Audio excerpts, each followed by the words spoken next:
Bonjour et bienvenue dans le journal Éco de Lyon Décideur. Où va l'économie régionale? Comment se portent les entreprises de la région?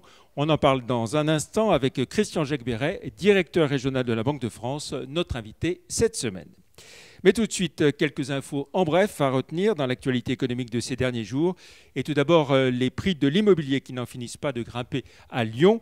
Comme en témoignent les chiffres publiés par la Chambre des notaires du Rhône, Lyon est la ville la plus chère après Paris, avec un prix médian au mètre carré dans l'ancien qui a encore bondi de 10,2% en 2020 à Lyon et de 11% à Villeurbanne. Forte hausse aussi pour les maisons anciennes dans la métropole, plus 13,8%.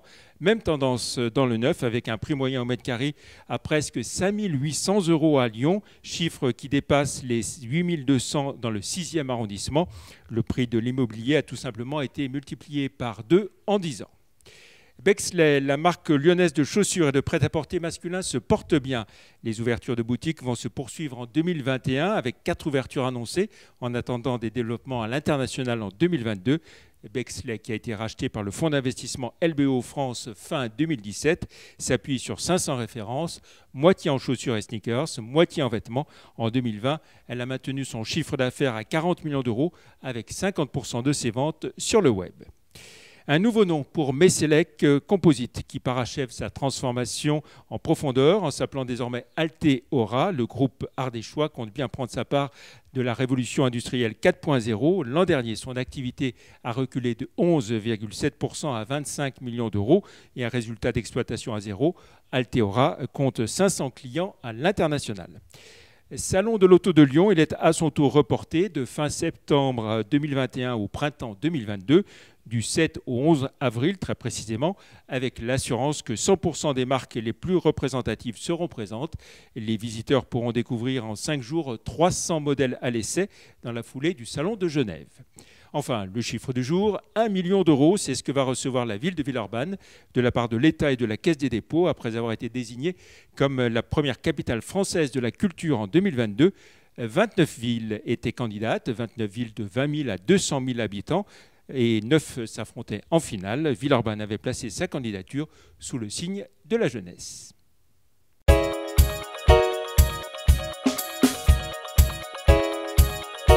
Place à notre invité à présent, Christian Jacques-Béret, bonjour.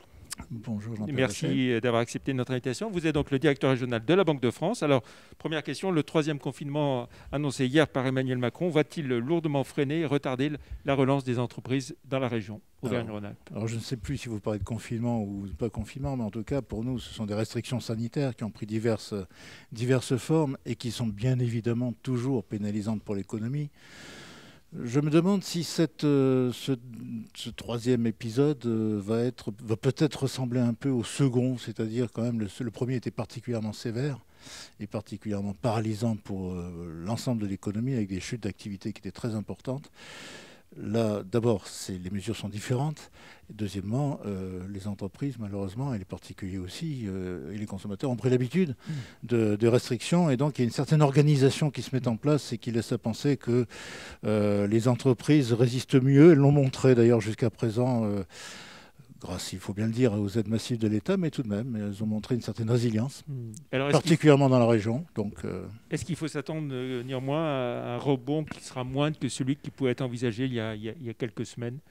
Écoutez, le rebond, au plan national, nous avons, il y a très peu de temps, donc juste avant ces annonces, nous avons au contraire augmenté nos prévisions de croissance au plan national.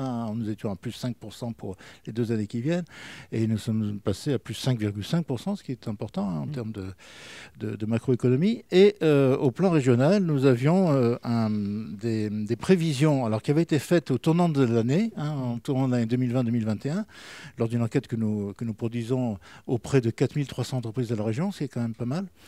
Et qui après une catastrophe en 2020, bien sûr, avec moins 9,8% pour l'industrie, moins 13,2% pour les services, je ne parle pas de certains services encore plus touchés, 27% ou 28% pour le CHR, café, hôtel, restaurant, pardon, et la construction, pardon, à moins 7,9%. Les chefs d'entreprise avaient prévu au début de l'année, c'est-à-dire fin janvier, début février, nous avions tout de même des prévisions pour l'industrie de plus 5,8, pour les services plus 8,5, pour le BTP plus 4,6 Et finalement, pour l'investissement, ce qui est très important dans l'industrie, qui avait baissé de 19%, on avait prévu plus 24%, enfin ils avaient prévu, pardon, plus 24%. Les chefs d'entreprise. Les chefs d'entreprise.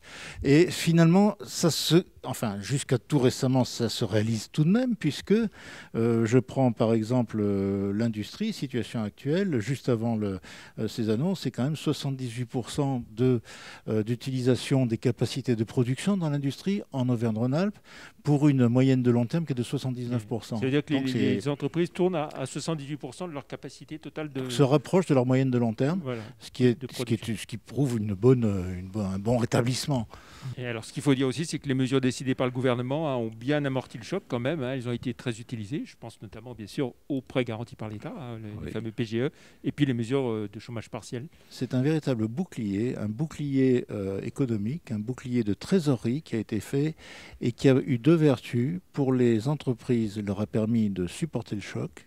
Enfin, la majeure partie d'entre elles, bien supporter le choc. Oui, d'ailleurs, vous le voyez bien, puisque financière, on va dire. Voilà. Entre les deux confinements, lorsque les tribunaux de commerce ont repris leur activité, ils se sont trouvés à moins 50% de leur activité, alors qu'ils auraient dû se trouver à 200%. Donc, ça veut bien dire que même ceux qui n'allaient pas bien, qui allaient même très mal, juste avant la crise, avaient tout de même été protégés. Donc, il y a ce bouclier pour les entreprises, et qui fait que cette situation paradoxale, on a une trésorerie des entreprises qui est assez bonne, qui est même plutôt très bonne, même à la fin de 2020, globalement bien sûr. Et pour les ménages, il y a eu une protection, nous avons une protection globale aussi, on ne peut pas parler de tout le monde bien sûr, une protection des revenus qui fait que finalement, grâce au chômage partiel, grâce à ces mesures, on a pu à la fois conserver de l'emploi, ne pas avoir les pertes d'emploi que nous craignons beaucoup et qui ont été bien amenuisées pour l'année 2020, et donc avoir une meilleure capacité de rebond aussi. Alors, si on fait un bilan des prêts garantis par l'État dans la région, c'est combien de PGE, pour quel montant et 14 milliards. Quel type d'entreprise? Presque 15 aujourd'hui. J'ai eu les derniers chiffres, alors je n'ai pas remis à jour, mais entre presque 15 milliards. Presque 15, d'euros au niveau pour national, la région. C'est quoi? C'est 140? Non, mais ça représente au niveau national, ça représente en montant 11% du niveau national et 14% en nombre d'entreprises, 86 000 entreprises, 14% en nombre d'entreprises, ce qui veut dire tout simplement qu'il y a beaucoup de petites entreprises qui ont bénéficié aussi des PGE, ce qui fait 89% quand on prend les TPE même, qui est énorme pour les bénéficiaires de ces prêts. Et si on regarde en montant, bien sûr, en nombre, mais en montant, bien sûr, c'est pas pareil, puisque les toutes petites entreprises empruntent moins que des moins grosses sommes que les grandes ou les moyennes, mais ça fait 44% pour les PME et 41% pour les TPE en montant. Alors après, ce qui veut dire que c'est vraiment aller jusqu'à la petite entreprise, la PME et la petite entreprise. Tout le monde a bénéficié de ce bouclier. Voilà. Alors ça a été un bouclier, mais il faudra bien rembourser un jour. Alors, il faut le rembourser un jour, je pense que de toute façon, il y a la possibilité durer, de décaler d'un an de plus. Oui, tout à fait, qui est saisi par beaucoup d'entreprises, par la majorité. Il y en a certains qui remboursent, mais c'est une petite minorité. Et la plupart font le choix d'allonger un petit peu le remboursement. Ceci dit, toutes ces mesures, pour nous, il faut vraiment arriver, grâce au progrès sanitaire et à l'arrêt des restrictions, j'espère bientôt, que nous arrivions à redémarrer la croissance, parce que c'est ça qui fera redémarrer l'économie en général, et donc l'emploi. Et vraiment, ces mesures, sous ces prêts, ces mesures, petit à petit se transforment. D'ailleurs, on le voit pour les plans de relance, que ce soit le plan français ou le plan européen. Pour les plans de relance, ce sont des plans, on dit en macroéconomie, ce sont des plans plutôt basés sur l'offre, c'est-à-dire des plans qui sont basés sur l'avenir, sur les fonds propres, sur la solidité, sur la résilience. La résilience, c'est quoi? C'est la résistance des entreprises face à la crise, plus la capacité de rebond. Et c'est ça qui est très important pour nous, c'est qu'on arrive à la transformation des mesures d'urgence qui sont inévitables et qui vont sans doute durer encore un peu, de ces mesures qui sont purement d'urgence à des mesures qui sont de soutien pour l'avenir, l'investissement, et en particulier dans les secteurs d'avenir, dans les secteurs porteurs. Là, vous avez évoqué les dépôts de bilan qui sont toujours en repli. On nous a annoncé une vague depuis l'été dernier. Elle ne se produit pas. Elle n'a pas eu lieu en 2020, pas plus pour l'instant. Est-ce qu'il y aura vraiment une vague un jour? Le surendettement non plus d'ailleurs. Même phénomène. On n'a pas de vague. Non seulement on n'a pas de vague, mais on a une diminution, moins 25% pour le surendettement à peu près, et moins 40% pour les défaillances d'entreprise. Ça ne veut pas dire qu'elles ne vont pas arriver. C'est-à-dire simplement qu'il y a un répit assez long qui a été prolongé en mesure de court terme, Moi, ce que j'imagine, bien sûr qu'il va y avoir une vague, il ne faut pas rêver. Il y aura forcément des entreprises fragilisées qui, avec la fin des aides immédiates ou des aides de court terme, vont être en difficulté.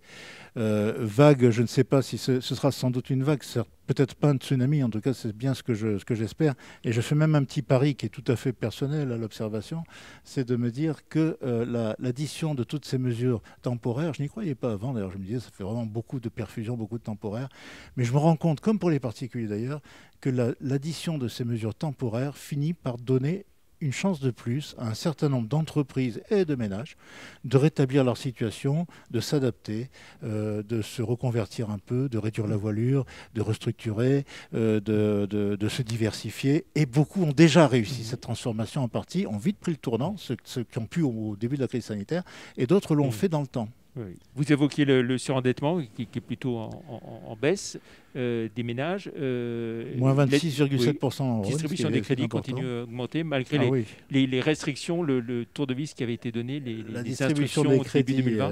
La distribution des crédits continue d'augmenter avec, je prends l'exemple des crédits aux particuliers, puisque j'ai le chiffre là, qui est de plus 5,4% en France pour les crédits à l'habitat, et plus 5,9% en Auvergne-Rhône-Alpes et plus 7% dans le Rhône. Alors ça suppose un effet prix derrière. Vous avez parlé, je crois, tout à l'heure de prix, il y a certainement un effet prix derrière. Mais en tout cas, il y a la crédit à la consommation a plutôt baissé, légèrement baissé, moins 0,5.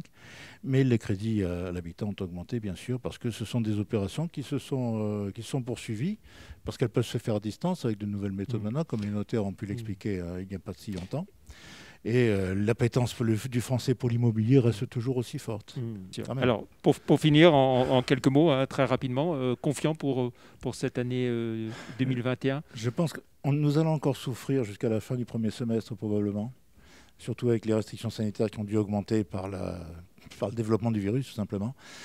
Et normalement, avec entre-temps le progrès de la vaccination, et qui finira bien par arriver aussi. Oui, parce que la clé, c'est la vaccination. Nous allons avoir très certainement une reprise qui sera probablement assez forte au deuxième semestre et qui permettra globalement sur l'année de compenser un peu l'effet d'un début d'année qui est toujours difficile. Et notamment dans cette région où l'industrie est puissante. Dans cette région, l'industrie, première région industrielle de France quand même, et la deuxième région économique, et je vous passe tous les palmarès, avec un tissu d'entreprise qui est très résilient, qui est un peu meilleur, enfin un peu plus solide qu'au plan national, que la moyenne, comme en témoignent les cotations que nous attribuons chaque année.